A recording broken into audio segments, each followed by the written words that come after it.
पूजा plastic, आपकी रसोई का भरोसेमंद साथी। कंटेनर, मसाला बॉक्स, ट्रे, जग और भी बहुत कुछ। स्वास्थ्य के लिए सुरक्षित टिकाऊ क्वालिटी के साथ पूजा प्लास्टिक, किचन का परफेक्ट पार्टनर।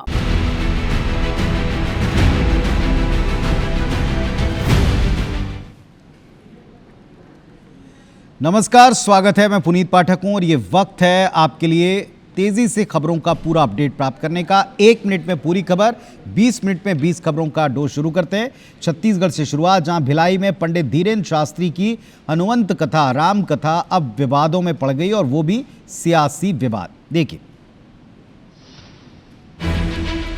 रविवार को डिप्टी सीएम विजय शर्मा कथा सुनने पहुंचे। इस दौरान उन्होंने धीरेन्द्र शास्त्री के सरकारी विमान में आने वाले उठे विवाद पर कहा कि वो जब जब छत्तीसगढ़ आएंगे तब तब प्रदेश के लोगों ने कंधे और पलकों पर बैठा कर लाएंगे। डिप्टी सीएम के इस बयान पर कांग्रेस प्रदेश अध्यक्ष दीपक बैज ने तंज कसा है। इतनी बड़ी जनता जिनके श्रद्धा के केंद्र पंडित धीरेन्द्र कृष्ण शास्त्री जी है, तो वो जब आना चाहेंगे छत्तीसगढ़ तो हम अपने कंधे में बिठा कर लाएंगे, अपनी पलकों में बिठा कर लाएंगे। कोई भी बाबाओं या अशांत करने का काम न करे और कानून व्यवस्था संभालने का जिम्मेदारी गृह मंत्री का है। हमें डोली में बिठा ले, पलकों में बिठा ले या फिर सिर में बिठा ले। कांग्रेस के इस बयान पर डिप्टी सीएम अरुण साव ने पलटवार किया। सनातन और सनातन के लिए काम करने वालों के प्रति कांग्रेस के मन में कितनी घृणा और नफरत है। जिस तरह से पंडित धीरेन्द्र शास्त्री को लेकर कांग्रेस भाजपा आमने सामने, उससे लगता नहीं कि इतनी जल्दी ये विवाद थमेगा। भारतमाला प्रोजेक्ट के घोटाले की जांच बड़ी तेज दिखती है। ईडी टीम ने छत्तीसगढ़ में कई ठिकानों पर ताबड़तोड़ दबिश दी। रायपुर समेत कई जिलों के 9 ठिकाने उनकी नजर में रहे। पहली कार्रवाई राजधानी रायपुर में हुई। हरमित खनूजा के लाभ ईस्टा सोसाइटी में ईडी ने दबिश दी। वहीं दूसरी तस्वीर महासमुंद की है, जहां ईडी की 2 अलग अलग टीम सीआरपीएफ के साथ 2 स्थानों में दबिश देने पहुंची। वहीं मामले में पीसीसी चीफ दीपक बैज ने कहा कि ईडी निष्पक्ष जांच करेगी तो भाजपा नेताओं के भी नाम सामने आएंगे, जिस पर डिप्टी सीएम अरुण साव ने पलटवार किया है। इस कार्रवाई से बड़ी मछलियों को दूर रखा गया है और छोटे छोटे मछलियों पे कार्रवाई की जा रही है।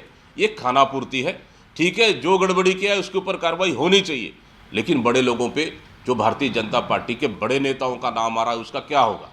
वास्तव में ये है कि जो उनके पास तथ्य होते हैं, क्लू होता है, जो आधार मिलते हैं, उसके आधार पर ही कार्रवाई करती है केंद्रीय एजेंसियां। और इसे लेकर राजनीति करना कांग्रेस की आदत में रही है और यह उचित नहीं है।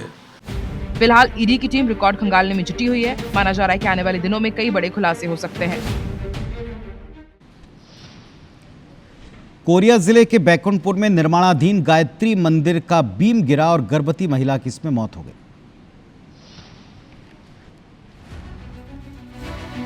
इस घटना से इलाके में अफरा तफरी मच गई। घटना की सूचना मिलते ही पुलिस मौके पर पहुंची, स्थिति को नियंत्रित किया और मृत महिला के शव को बरामद कर पोस्टमार्टम के लिए भेज दिया।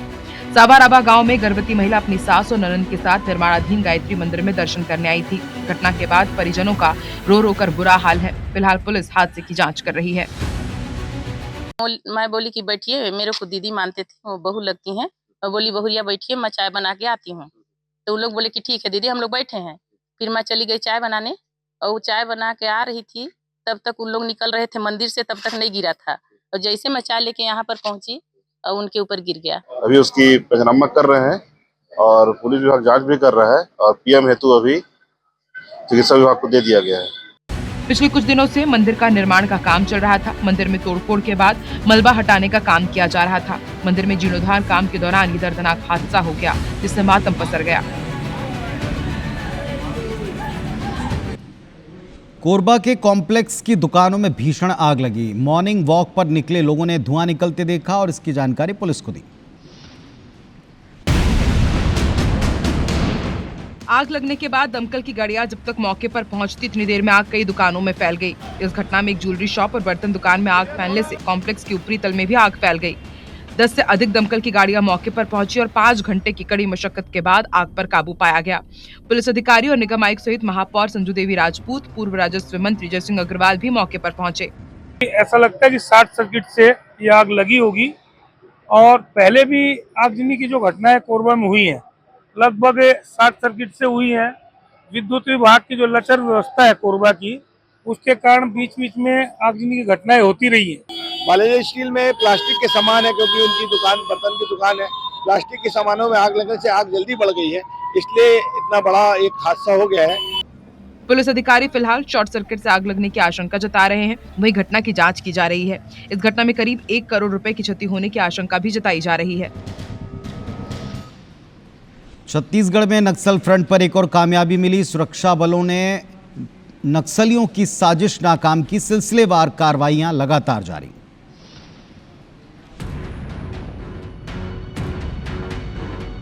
बीजापुर जिले के भोपालपट्टनम थाना क्षेत्र अंतर्गत कांडलापट्टी गांव में सुरक्षा बलों को बड़ी सफलता मिली है। सर्चिंग अभियान के दौरान सीआरपीएफ और जिला पुलिस बल की संयुक्त टीम ने 5 किलो का आईईडी और एक डंप सामान बरामद किया है। जवानों ने इस विस्फोटक को मौके पर ही सुरक्षित रूप से नष्ट कर दिया। नक्सलियों ने यह विस्फोटक जवानों को नुकसान पहुंचाने के लिए लगाया था, लेकिन इससे पहले ही जवानों ने उनके मंसूबों पर पानी फेर दिया। डंप से बड़ी मात्रा में माओवादी सामग्री बरामद की है, जिससे साबित होता है कि ये सुरक्षा बलों को बड़े रूप से नुकसान पहुंचाना चाहते थे। वहीं बीजापुर जिले के गंगालूर थाना क्षेत्र में भी सुरक्षा बलों ने नक्सलियों की बड़ी साजिश को नाकाम कर दिया है। डीआरजी बीजापुर, थाना गंगालूर और बीडीएस की संयुक्त टीम ने मुनगा गांव से 10 किलो का आईईडी बरामद किया है। जवानों ने इस विस्फोटक को मौके पर ही सुरक्षित रूप से नष्ट किया। 29 दिसंबर को नक्सल विरोधी अभियान पर निकली जवानों को ये सफलता मिली है। जवानों की मुस्तैदी से नक्सलियों की हर साजिश लगातार नाकाम हो रही है। इस कार्रवाई से माओवादियों के मनोबल पर भी असर पड़ा है। बीजेपी विधायक शकुंतला पोर्ते के जाति प्रमाण पत्र विवाद की सुनवाई की तारीख एक बार फिर बढ़ गई और इस मामले की सुनवाई अब 29 जनवरी 2026 को होगी। जिला स्तरीय छानबीन समिति के सामने सोमवार को जाति प्रमाण पत्र की तीसरी सुनवाई होनी थी, लेकिन लिपिक संघ के हड़ताल के चलते तारीख आगे बढ़ा दी गई है। छानबीन समिति के सामने दोनों पक्ष के वकीलों ने अपनी अपनी दलील रखी। हड़ताल होने के कारण से समिति का कोरम पूर्ण नहीं हुआ, जिसके कारण अध्यक्ष महोदय द्वारा तिथि निर्धारित करके 29 तारीख बढ़ा दी गई है, 29 जनवरी। और चूँकि सुनवाई होनी है, अभी मामले का निराकरण हुआ नहीं है। हड़ताल है, हड़ताल में अधिकारी भी नहीं है, कर्मचारी भी नहीं है, ऐसे में क्योंकि मेंबर नहीं है इसलिए सुनवाई तो आज तो वास्तव में कठिन था, लेकिन शीघ्र इसकी सुनवाई होना चाहिए, शीघ्र। इस मामले में पहले बिलासपुर हाईकोर्ट में सुनवाई हुई। इस दौरान कोर्ट ने प्रशासन को जिला स्तरीय छानबीन समिति बनाकर जांच के निर्देश दिए थे, जिसके बाद कलेक्टर के नेतृत्व में समिति मामले की छानबीन कर रही है। दरअसल सर्व आदिवासी समाज ने आरोप लगाया है कि भाजपा के विधायक शकुंतला पोर्ते ने फर्जी तरीके से अपना जाति प्रमाण पत्र बनवाया है, जो कि गलत है। साय सरकार ने सभी जिलों को राशन कार्डों के केवाईसी का निर्देश दिया, लेकिन केवाईसी पूरी न होने पर लाखों राशन कार्ड रद्द हो गए और इसका रायपुर कांग्रेस ने विरोध किया। रायपुर की कुष्ठ बस्ती के लोगों के साथ फूड ऑफिस का आज कांग्रेस के कार्यकर्ताओं ने घेराव किया। कांग्रेस ने चेतावनी दी है कि अगर 10 दिन के अंदर रद्द किए गए कार्ड एक्टिव नहीं किए गए और इससे प्रभावित लोगों को राशन नहीं दिया गया तो प्रदेश भर में उग्र आंदोलन किया जाएगा। इस पर भाजपा कांग्रेस पर राजनीति करने का आरोप लगा रही है। जब जब भारतीय जनता पार्टी की सरकार आती है, चुनाव से पहले राशन कार्ड बना लो, चुनाव से पहले ये बना लो, चुनाव से पहले खाते में पैसा डाल दो, चुनाव खत्म हुआ फिर उसको काटना शुरू कर दो। कांग्रेस आने वाले समय में इस मुद्दे को लेकर भी मंथन करेगी। कई लोगों ने 2-2, 3-3 राशन कार्ड बना लिए हैं, घर का विभाजन करके राशन कार्ड बना लिए है, वो कटे होंगे। और वास्तव में जो हितग्राही है, जिसका साथ में अन्याय हुआ है, उसका जुड़ेगा, ये तय है। चुनाव से कोई संबंध नहीं है इसका। दरअसल राशन कार्ड में दर्ज हर सदस्य का ई-केवाईसी अनिवार्य किया गया है। बीते 1 साल में लगातार कार्ड धारकों से ई-केवाईसी करने की विभाग अपील भी करता आया है, लेकिन बावजूद इसे गंभीरता से नहीं लिया गया। रायगढ़ जिले में भी ई-केवाईसी न करने वाले 70,000 हितग्राहियों के राशन कार्ड कैंसिल हो गए हैं और इसको लेकर सियासत भी गरमाई। रायगढ़ जिले में 3,30,000 राशन कार्डों की लगभग 10,60,000 हितग्राहियों की ई-केवाईसी होनी थी, लेकिन अब तक 70,000 हितग्राही राशन से वंचित हैं। आंकड़े सामने आने के बाद सियासत गर्मा गई है। कांग्रेस ने राज्य सरकार पर निशाना साधा और कहा कि सरकार ई-केवाईसी के नाम पर गरीबों के मुंह का निवाला छीन रही है। इस मामले में अधिकारियों को कहना है कि जिन लोगों की ई-केवाईसी नहीं हुई है, उसमें अधिकांश APL श्रेणी के हैं। गरीबों को राशन देना शासन कर्तव्य है, लेकिन केवाईसी के नाम से 74,000 लोगों का राशन रोकना सरासर अन्याय है। ये शायद सरकार का सुशासन नहीं बल्कि कुशासन है। रायगढ़ जिले में जो है हर दुकानों में जो है हम लोगों द्वारा जो है ई-केवाईसी करवाया जा रहा है और अभी जो है वर्तमान में 30 नवंबर को लास्ट डेट था इसका, फिर भी कई जो है हितग्राही हैं हमारे राशन कार्ड में अभी अपना ई-केवाईसी नहीं कराए हैं, जिसके कारण से उनका आवंटन भी बंद हो गया है। जितने भी सदस्य हैं इनका छूटा हुआ है ई-केवाईसी करवा लें और ई-केवाईसी कराने के पश्चात उनको जो है खाद्यान्न जो है वापस उनको मिल सकता है। वहीं प्रशासन लोगों को ई-केवाईसी करने के लिए लगातार प्रेरित कर रहा है। प्रक्रिया कंप्लीट करने के बाद सभी को राशन जारी किया जाएगा। इधर छत्तीसगढ़ कर्मचारी अधिकारी फेडरेशन ने 3 दिवसीय आंदोलन शुरू कर दिया है। काम बंद और कलम बंद हड़ताल है। 11 सूत्री मांग पर उनका प्रदर्शन है।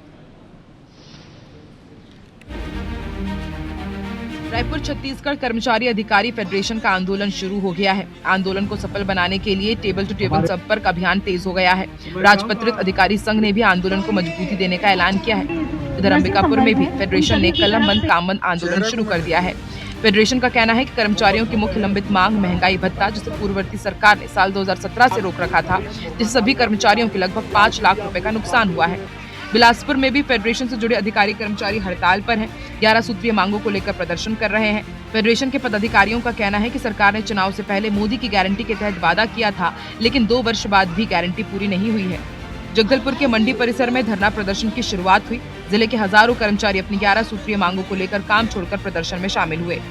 महासमुंद में भी छत्तीसगढ़ कर्मचारी अधिकारी फेडरेशन हड़ताल पर चले गए हैं। इनके आंदोलन से सरकारी दफ्तरों में कामकाज ठप हो गया है। हड़ताल में जिले के 40 कर्मचारी संगठन शामिल हैं। गरियाबंद में छत्तीसगढ़ कर्मचारी अधिकारी फेडरेशन के बैनर तले सैकड़ों कर्मचारी अगले 3 दिनों तक हड़ताल पर हैं। तीसरे दिन विशाल रैली निकालकर कलेक्ट्रेट के सामने प्रशासन को ज्ञापन सौंपेंगे। छत्तीसगढ़ कांग्रेस में जद्दोजहद के बाद जिलाध्यक्षों की सूची आई, लेकिन ब्लॉक और मंडलों की सूची अब तक अटकी पड़ी और इस पर बीजेपी ने तंज कसा।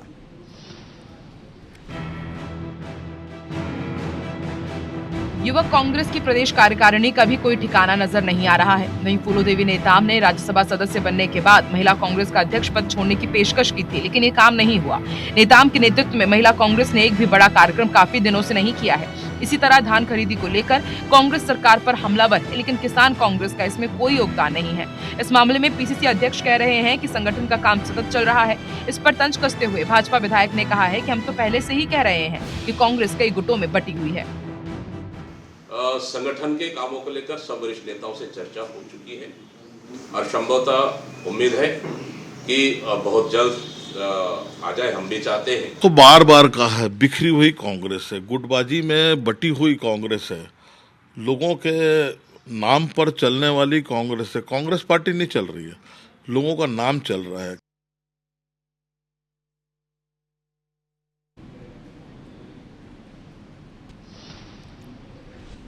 तो इस पूरे मामले के ऊपर कांग्रेस पार्टी को घेरने का प्रयास भारतीय जनता पार्टी ने किया। उनका ये साफ कहना है कि पहले जिलाध्यक्षों को लेकर सिर्फ उटौवल थी, पद खरीदे बेचे जाते हैं, इस बात के आरोप थे और अब ये नियुक्तियां अटकी पड़ी। इधर रायपुर से एक बड़ा अपडेट है। 26 जनवरी को दिल्ली के कर्तव्य पथ पर छत्तीसगढ़ की झांकी जो नजर आने वाली है वो शहीद वीर नारायण सिंह संग्रहालय की होगी। इस झांकी का चयन हो गया है। कर्तव्य पथ पर छत्तीसगढ़ की जनजाति गौरव गाथा प्रदर्शित की जाएगी, मुख्यमंत्री का ऐलान है। इस झांकी से जनजातीय स्वतंत्रता सेनानियों की वीरता देश देखने वाला है। जनजाति संग्रहालय का प्रधानमंत्री ने राज्योत्सव के पहले दिन उद्घाटन किया है।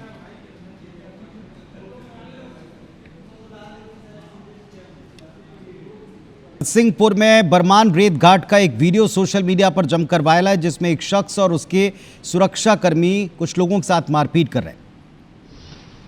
बरमान रेत घाट पर कथा करने वाले पंडित कैलाश ने सीईओ पर अभद्रता और गाली गलौज करने के आरोप लगाए हैं। पीड़ित का कहना है कि सीईओ ने उन्हें अपशब्द कहे, धमकी दी, साथ ही कथित तौर पर दंड बैठक भी लगवाई। घटना के बाद जिले के पुजारी ब्राह्मण समाज ने नाराजगी जताते हुए कलेक्टर और पुलिस अधीक्षक को ज्ञापन सौंपा है। साथ ही मामले को लेकर कार्रवाई की मांग की गई है। अरे कहीं तुम त्रिपुंड लगाए, बहुत बात करते हो, धरती में गड़ा देंगे, कहीं उठक बैठक लगाओ। तुम्हें था एक बालक की, नौरिया बालक, हाँ उसको मारपीट की, नौरिया, हाँ उसके साथ मारपीट भी की। पंडित जी को उठक बैठक लगवाई और अभद्र भाषा का प्रयोग किया। इसका सनातन ब्राह्मण सभा सीओ साहब का विरोध करती है और मांग ये है कि उनके खिलाफ कार्रवाई की जाए। पंडाल लगवाए जाने एवं जिला सीओ द्वारा कैलाश चंद्र मिश्रा के साथ किए गए अभद्रपूर्वक व्यवहार के कारण उनके खिलाफ वैधानिक कार्रवाई की जाने बाबत यह ज्ञापन दिया गया है। इस आशय की उन्होंने शिकायत पुलिस अधीक्षक महोदय के नाम से जो ज्ञापन है उसको सौंपा है। उसमें जो वीडियो मेरे संज्ञान में अभी आपने जो दिखाया है उस वीडियो के बारे में भी वरिष्ठ अधिकारियों को अवगत कराया जाएगा। नीमच में कांग्रेस का 140वां स्थापना दिवस का कार्यक्रम भी कांग्रेस के भीतर की गुटबाजी की भेंट चढ़ गया। आलम यह था कि नीमच पहुंचे युवा कांग्रेस के प्रदेश अध्यक्ष यश घनघोरिया के सामने ही कांग्रेस कार्यकर्ता आपस में भिड़ गए। दरअसल नीमच के गांधी भवन में ब्लॉक अध्यक्षों के पदभार ग्रहण का कार्यक्रम रखा गया था। जैसे ही प्रदेश अध्यक्ष की गाड़ी रुकी, जिला अध्यक्ष तरुण बाहिती उन्हें सीधे मुख्य कार्यक्रम स्थल की ओर ले जाने लगे। वहीं बाहर खड़े युवा कांग्रेस के राहुल अहीर, विधानसभा क्षेत्र अध्यक्ष श्रवण सेन और उनके साथियों ने उन्हें रोक लिया। इन कार्यकर्ताओं की मांग थी कि प्रदेश अध्यक्ष पहले उनकी ओर से बनाए गए स्वागत मंच पर चले। इसी बात को लेकर जिला अध्यक्ष और कार्यकर्ताओं के बीच तीखी बहस शुरू हो गई, जिसके बाद कार्यकर्ताओं ने तरुण बाहिती के खिलाफ जमकर नारेबाजी की और उन्हें भाजपा का एजेंट तक बता डाला। उनके साथ धक्का मुक्की भी की गई, जिससे वहां पर अफरा तफरी का माहौल बन गया। कार्यक्रम खत्म होने के बाद भी दोनों गुटों के बीच तनातनी चलती रही और कार्यकर्ता आपस में उलझते दिखे। शहर के बीचों बीच कांग्रेस के दो गुटों में हुई इस भिड़ंत ने एक बार फिर से जिले में पार्टी के अंदरूनी कलह को उजागर कर दिया है। स्थापना दिवस जैसा महत्वपूर्ण कार्यक्रम आपसी मतभेदों के कारण चर्चा का विषय बन गया। राजधानी भोपाल में हैरान करने वाली चोरी हुई है। 18 लाख कैश और लाखों का जेवर चोर ले उड़े। राजधानी भोपाल में चोरी का अनोखा तरीका सामने आया है। कोईफिजा थाना क्षेत्र में शातिर चोरों ने वारदात से पहले घर के दो खूंखार कुत्तों को शांत करने के लिए मांस खिलाया। सीसीटीवी के मुताबिक बदमाश जैसे ही उनके घर के बाहर पहुंचे, दोनों कुत्ते बदमाशों को देखकर भौंकने लगे। इसके बाद बदमाशों ने मीट के टुकड़े में कुछ मिलाकर कुत्तों की तरफ फेंका, जिसे खाने के बाद कुत्ते शांत हो गए। इसके बाद नकाबपोश चोर दीवार फांदकर घर में दाखिल हुए। तलवार, चाकू और हथियार लेकर 8 चोर घर में घुसे। रिक्की कर चोरी से इस अनोखे वारदात को अंजाम दिया। चोरों ने घर से 18 लाख रुपए कैश और लाखों के जेवर पर हाथ साफ कर दिया है। चोरी का सामान ले जाने के लिए शातिर चोर लोडिंग वाहन लेकर आए थे। चोरी की वारदात की किसी को भनक तक नहीं लगी। शातिर चोर रात 1 बजे से करीब 3 बजे तक कॉलोनी में ही टहलते रहे। पीड़ित परिवार इंदौर गया हुआ था। नौकरानी ने इस पूरी घटना की जानकारी दी। घटना का सीसीटीवी फुटेज भी सामने आया है। पुलिस अब पूरे मामले की जांच कर रही है। लेकिन इस तरह की वारदात ने एक बार फिर भोपाल की कानून व्यवस्था पर सवाल उठा दिए हैं। साथ ही इस तरह के वारदात कानून को भी चुनौती दे रहे हैं। इंदौर में बीजेपी कार्यकर्ता 17 मजदूरों को लेकर मलारगंज थाने पहुंचे। बांग्लादेशी होने की आशंका भी जताई। बीजेपी कार्यकर्ता मजदूरों को थाने लेकर पहुंचे, जहां फर्जी पहचान पत्र के एंगल से जांच की जा रही है। मामला मल्हारगंज इलाके के कमला नेहरू क्षेत्र का बताया जा रहा है, जहां ये सभी मजदूर एक कपड़ा कारखाने में काम कर रहे थे। बीजेपी कार्यकर्ताओं को इन मजदूरों के बांग्लादेशी होने की शंका थी, जिसके चलते कार्यकर्ताओं ने सभी मजदूरों को मल्हारगंज थाने लाकर पुलिस के हवाले किया। थाने में मजदूरों से पूछताछ की जा रही है और उनके आधार कार्ड सहित अन्य पहचान पत्रों की भी जाँच जारी है। बाहर के लोग यहाँ पर रह रहे हैं, जिसकी तस्दीक हेतु पुलिस वहाँ बीट और हमारे थानेदार साहब वहाँ पहुँचे थे, तो लेकर आए हैं। लगभग हम 16-17 लोग लेके आए हैं। वेरीफाई कर रहे हैं, उनका कहना बाहर का है। अभी सतही तौर पे वेरीफाई किया है तो वो कलकत्ता और उसके आसपास के शहरों और गाँव के रहने वाले हैं और यहाँ मजदूरी कर रहे हैं। पिछले 5 वर्ष से यहाँ रह रहे हैं। बाकी हम बारीकी से वेरीफाई करेंगे इस चीज़ को और लोकल थानों से पूछताछ भी करेंगे। पुलिस ये भी जांच कर रही है कि मजदूर कब से इंदौर में रह रहे हैं, किस ठेकेदार के माध्यम से काम कर रहे थे और उनके आने जाने का पूरा रिकॉर्ड क्या है। इंदौर में सड़क निर्माण में बाधक हिस्सों पर अब निगम एक्शन लेगा। करीब 40 ऐसे हिस्से चिन्हांकित है जहां बुलडोजर चलेगा।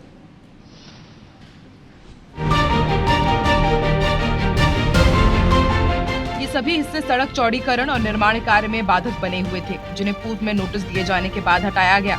इस कार्रवाई के बाद अब ट्रेजर टाउन से बीजलपुर तक सड़क निर्माण कार्य तेजी से आगे बढ़ाया जाएगा, जिससे क्षेत्रवासियों को आवागमन में राहत मिलेगी। कार्रवाई के दौरान खुद नगर निगम कमिश्नर मौके पर पहुंचे और इस दौरान लोगों ने समय देने की मांग की। देखिए, मास्टर प्लान की रोड्स हमारी प्रायोरिटी है और अगर कोई इस टाइप से आपको लगता है कि बना भी रहे तो वो तो टूटेगा। अगर खुद नहीं हटाएंगे तो हमें तोड़ना पड़ेगा, क्योंकि रोड बनाना हमारी प्रायोरिटी है। स्पेशली जो ट्रैफिक की स्थिति को देखते हुए आजकल इनको कंप्लीट करना भी हमें समय पर जरूरी है। कार्रवाई के दौरान नगर निगम का रिमूवल अमला बड़ी संख्या में मौके पर मौजूद रहा। किसी भी तरह की अव्यवस्था से निपटने के लिए पुलिस दल की भी तैनाती की गई थी। कार्रवाई के दौरान बिजली का एक तार टूट गया जो सड़क पर गिर गया था। इसके चलते थोड़ी देर के लिए अफरा तफरी का माहौल जरूर बना था। मध्य प्रदेश में कार्यभारित, आकस्मिक, स्थायी, वर्गीकृत और दैनिक वेतनभोगी के बाद आउटसोर्स कर्मचारी श्रेणी को भी मार्च 2027 तक समाप्त करने की तैयारी। वित्त विभाग के इस आदेश के बाद कर्मचारी संगठनों ने इसके विरोध में सरकार के खिलाफ मोर्चा खोल दिया है। मध्य प्रदेश कर्मचारी मंच ने सरकार के इस फैसले के विरोध में ज्ञापन सौंपा। वहीं इस मामले को लेकर सियासत भी शुरू हो गई है। कांग्रेस बीजेपी सरकार को कर्मचारी विरोधी बता रही है, तो वहीं भाजपा कांग्रेस के ऊपर कर्मचारियों को भड़काने का आरोप लगा रही है। इसलिए विरोध कर रहे हैं कि सरकार ने इस आदेश के निर्णय और आदेश जारी करने के बाद 5 संवर्ग के 3 लाख पदों को समाप्त कर दिया। कर्मचारी विरोधी सरकार है और एक एक करके ये कर्मचारियों के पद खत्म करके ये ठेके पे चलाएंगे।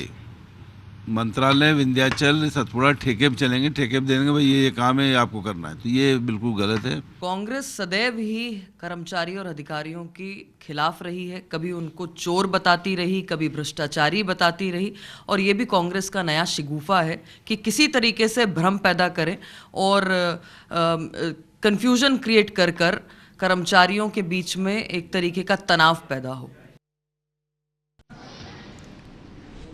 तो 20 मिनट में 20 खबरों के अपडेट के इस बुलेटिन में फिलहाल इतना ही, लेकिन खबरों और अपडेट का सिलसिला रुकेगा नहीं। आगे देखिए फास्ट अंदाज में खबरों का update number 1 news channel IBS 24 पर। नमस्कार।